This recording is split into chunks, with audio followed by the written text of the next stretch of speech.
A signed contract disappears from a shared folder. Nobody knows who removed it, whether it should still exist, or whether a copy lives somewhere else. With paper records, the process was more straightforward. You had a filing cabinet, a locked drawer, and a retention schedule that told you exactly how long to keep each box.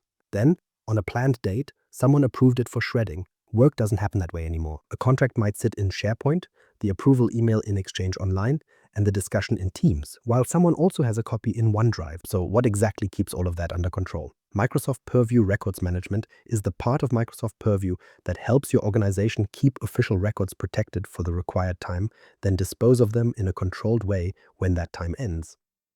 That sounds simple, but the risk of getting it wrong is serious. If someone asks why you kept a document, changed it, or deleted it, we think that's what happened isn't a good answer. You need a clear rule, a clear process, and a history of what people did. Think of Microsoft 365 like a modern office building. SharePoint, OneDrive, Exchange Online, and Teams are the rooms where work happens. Purview Records Management works behind the scenes. It isn't another app where most employees spend their day. It's more like the records office in the basement, setting rules for which paperwork becomes official, how long it stays, and when it can leave the building. In this knowledge nugget, we'll first separate an ordinary file from an official record, then look at the rule attached to that record, the controls that protect it, the review before deletion, and the audit history that helps you show what happened. First, we need to answer the question behind every record rule. What actually counts as a record? A record is more than a file.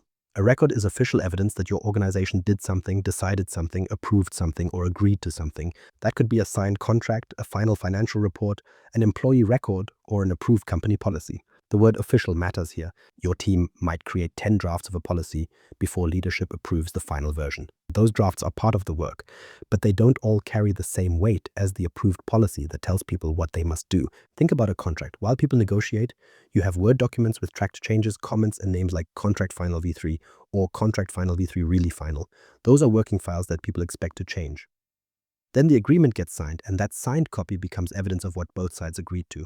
The email that confirms final approval may matter too, and those items need more care because they may answer a question years later. What did we agree to? Who approved it? When did the agreement end? That's why not every file should get the same treatment. If you treat every draft, chat, note, and download like a formal record, you create a huge pile of content that becomes hard to manage. You also keep more information than you need, but if you fail to protect the official items, you can lose the evidence your organization relies on. Records management helps you draw that line. For each type of record, your organization needs a plain rule with 3 parts. First, the retention trigger. What starts the clock? Sometimes it's simple. You might retain a final report for a set number of years after the file is created. Other records follow a business event instead. A contract may need to stay for a number of years after the contract ends. An employee file may need to stay for a period after the employee leaves. In both cases, the file's creation date isn't the main date that matters. The business event is. Second, the retention period, how long you keep it. Your organization decides this based on its own business, legal, and compliance needs. Purview doesn't decide whether a contract belongs for 5 years or 7 years. The people who own the business process, along with legal or compliance teams, decide that rule. Third, what happens when the time ends? Maybe the record can be deleted, maybe someone needs to review it first, or maybe another business process needs to happen before disposal. The key is that the end action should be planned from the start, not guessed years later when folders are already full. Let's go back to that signed contract. The rule could read like this. Keep the signed agreement for 7 years after the contract expires, then send it for review before deletion. That one sentence gives you the trigger, the period, and the end action. This is how a paper retention schedule becomes something Microsoft 365 can follow. The business team knows what the record means, and when the contract ends, compliance teams help define the required rule, and Microsoft 365 admins turn that approved rule into a control that works across the places where content lives. So you don't start with technology. You start by deciding which files count as official evidence, when their clock should start, how long they need to remain, and what should happen at the end. Once you have that answer, Purview can attach the right rule directly to the item. Retention labels are the rule book. So once you know an item needs a rule, Purview uses a retention label to attach that rule to the item. Think of a retention label as a digital rule card attached to a document, an email, or any piece of content. The label tells Microsoft 365 when to start counting, how long to keep the item, and what should happen when that time runs out. And that matters because a contract doesn't always stay in one neat folder. Someone might move it, a team might reorganize a SharePoint site, or the business might work with the file through Teams, and the underlying file still lives in SharePoint. The label stays focused on the item, so the retention rule stays connected to the content that needs it. For a formal record, That control at the item level gives you much more precision than a broad rule over an entire location. Let's use a simple example. You create a retention label called contract 7 years after expiry, then disposition review. Even without seeing the admin screen, you can understand the intent. The clock doesn't start when someone first saves the contract. It starts when the contract expires, and then Purview keeps the record for 7 years. When those 7 years are complete, Purview doesn't just treat the item like an old download in a folder, but instead sends the record into the review process defined by your organization. That is the rulebook. A retention label has 3 questions built right in. When does the clock start? How long does the record stay? What happens at the end? The first question is more important than it sounds. For a simple document, the clock might start when the item is created, last changed, or when the label was applied. But many business records follow an event outside the file itself, like a contract ending, an employee leaving, or a project closing. In those cases, the record needs a rule that follows the business event, not just the day someone uploaded a PDF. This is where beginners often mix up retention labels and retention policies. They sound similar because both can tell Microsoft 365 to keep or delete content over time, but they work at different levels. A retention policy is like applying one house rule to a whole area. For example, you could apply a broad policy to an Exchange online mailbox, a SharePoint site, or Teams messages. That makes sense for general content where one consistent rule covers a lot of information. Maybe your organization keeps general Teams messages for a set time, or maybe all content in a broad business site needs a baseline retention period.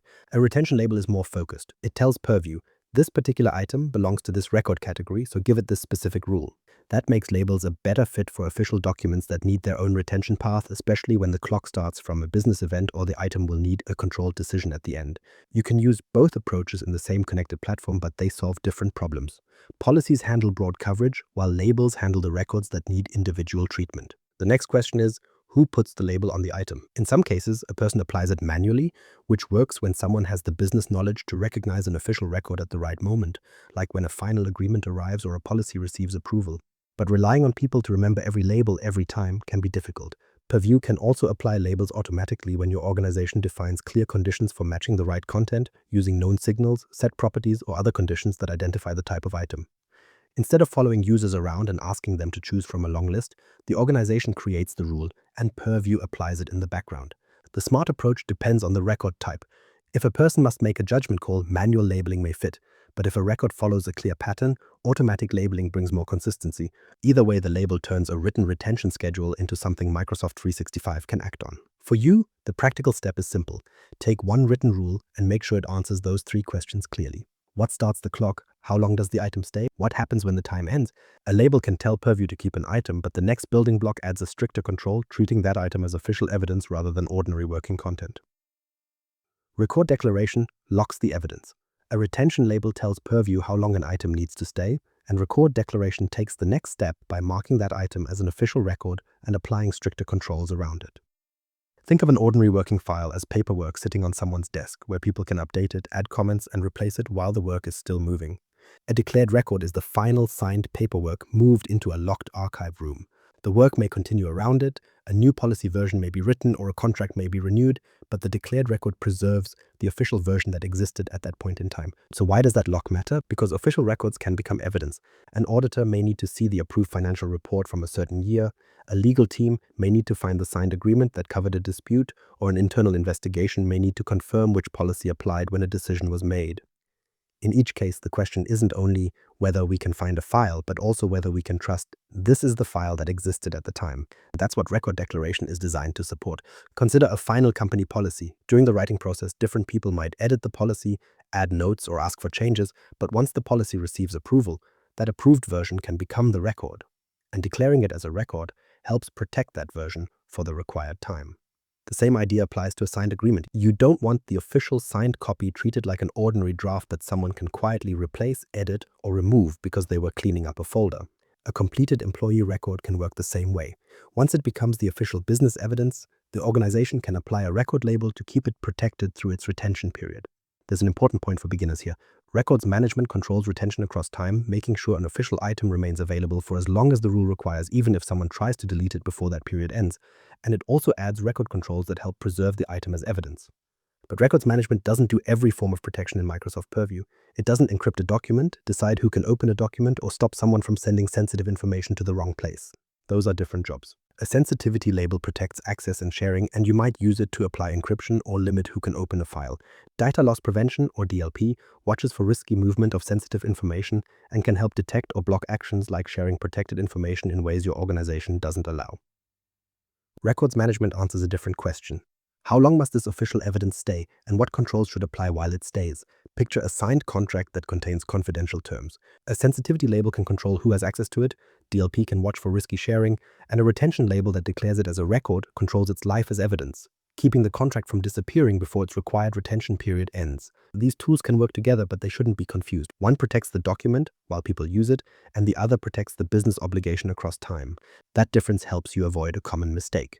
Treating a record label like a general security setting. It isn't. A record label is the rule that tells Microsoft 365, this item is official evidence, keep it according to this schedule, and apply the stricter record controls we've chosen. That also means you need to be thoughtful before declaring something as a record. Once you lock every rough draft, duplicate, and informal note, you make normal work much harder because the goal is to protect the final official evidence, not freeze every piece of content the moment it appears. Keeping a record is only half the job, though. Every retention rule eventually reaches a harder question. When the required time ends, who decides that the record can finally go?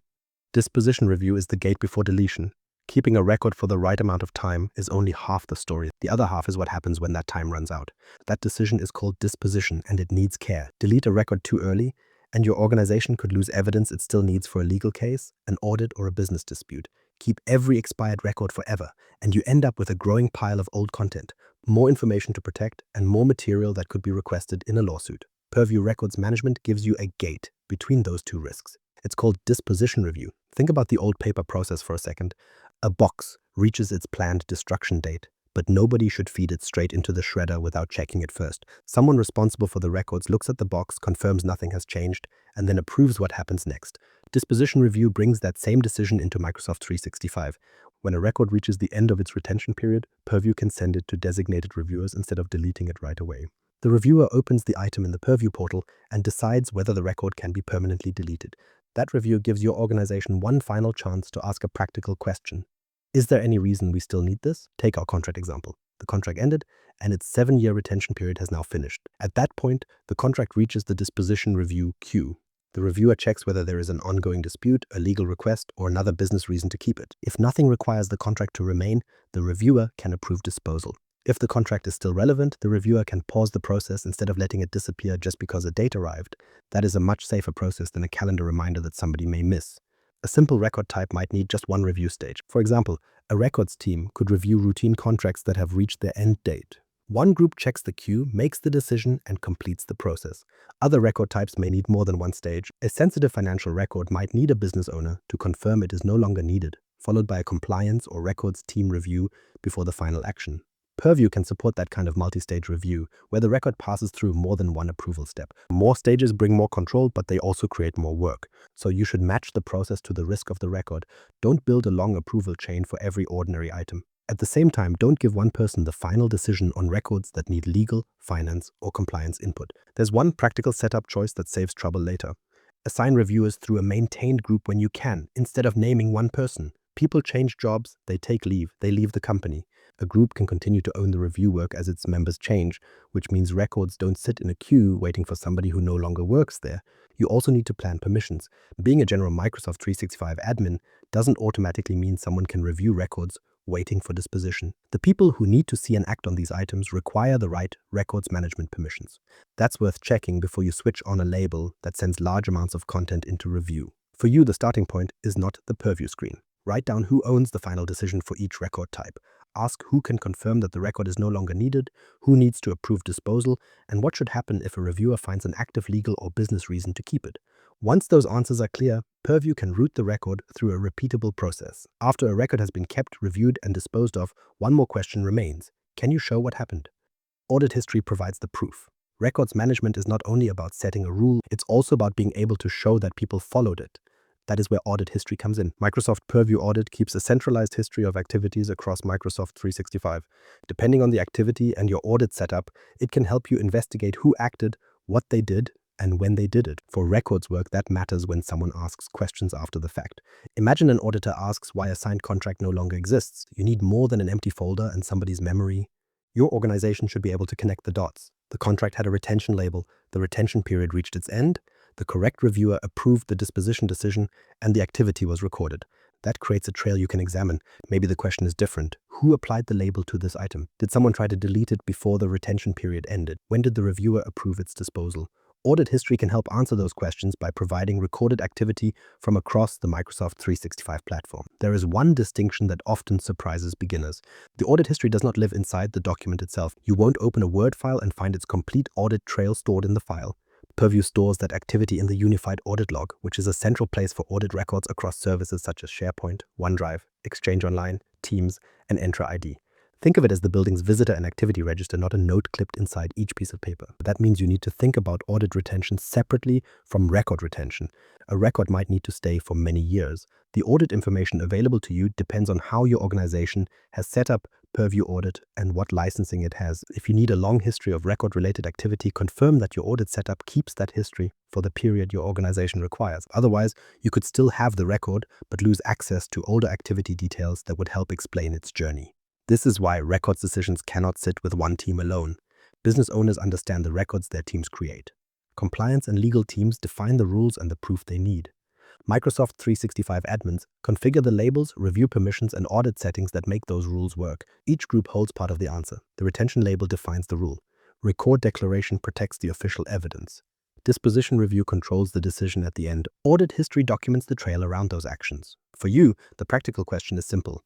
If someone challenged a deletion years from now, could your organization show the rule, the approval, and the recorded activity that led to it? If not, the record may be protected, but the process still has a gaps in the digital records lifecycle. So, put the pieces together, and Purview Records Management gives official content a controlled path through its working life. First, your organization identifies what counts as evidence. Then the right retention label attaches the approved rule. If the item needs formal record controls, it gets declared as a record. Purview keeps it for the required time, sends it for review when that time ends, and Audit keeps the history that explains the result. That's the big picture. Think of it like a digital filing cabinet with a built-in timer. Now, Purview doesn't sort every file into neat folders for you. It applies a defined life cycle to the records that matter most. In the old approach, teams relied on folders, spreadsheets, calendar reminders, and memory.